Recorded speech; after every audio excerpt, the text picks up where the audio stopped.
So this was her boyfriend or her husband or whatever they call themselves. So this guy never shone. He was not shoning.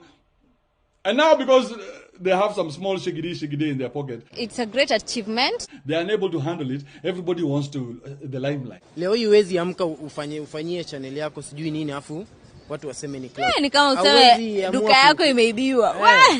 Then even when he's talking, she continues talking because now you're saying nothing. Just a walking dildo. What?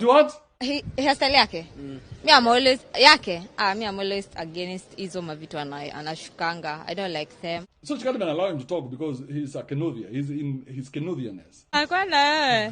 He's lying. Kwenye marriage hufai kuharakisha vitu. So that ndo make a mature decision. Lazima ungoje ukomaa kiakili, unaona? So kwa hivyo hujakomaa. Nimekomaa lakini bado nangoja 25. You are immature. So now so now he's your husband. Kwani kuelewa ni? Mimi nangoja harusi. Pesa ndio sina harusi. Na sina mtu wa kunifanyia harusi. Si unaona yeye anasema anangoja afikishe sijui 29 years. Unaona? Si mnaona? So mimi nangoja mtu wa kunifanyia harusi. This one looking a bootleg version of Mlamwa. And he doesn't know how to spend money. But honestly speaking, Trevor, kwa hii relationship, Trevor ni yeye spend sana.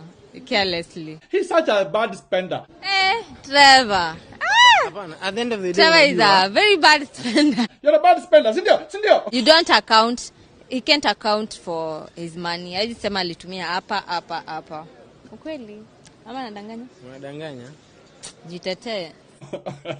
And the guy is like, no, I'm not a bad spender. No. Hey. Kweli, babe. The chick was saying, you've not even bought for me a dining table worth 60,000. Unajua mwanaume anaspend kwa vitu kubwa, wanawake wanaspend kwa vitu kama kitchen, sijui dining zetu ni ndogo. Si ndio? Kivipi?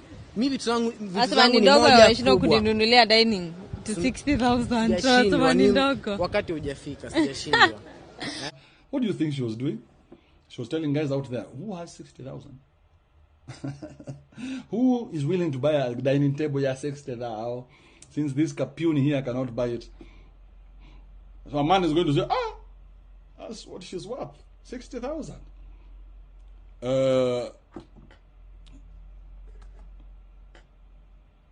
If waitwaje wewe? Ifu. Uko wapi Ifu? Njoo mshakubukia ndege pale. Pale Wilson, panda ndege pale Wilson. Njoo Mombasa. Bonge la dining table lile, ule uko liko. Njoo. Narusha tu kwa one of my treks. Wewe njoo usiwe na wasiwasi, shabook maka hoteli. My driver will pick you up. Don't worry, he's going to pick you up. Pata majioni pale, wewe pitia pale Tarbush. Eat whatever you want, it's on me. Ticket is there, don't worry. Woo! Kafukusui is going to be told. I'm supposed to travel on weekend, naenda mahali. I'm going for an interview in Mombasa. So tuende. No. This one is just is for one person. Tuko na time kidogo sana. I'm just only going for 2 days. She will come back in a wheelchair. How was it? Oh, it was so nice. Nilispray mguu kwa beach. And the guy who was touching nerves. Woo! Keep your shit private.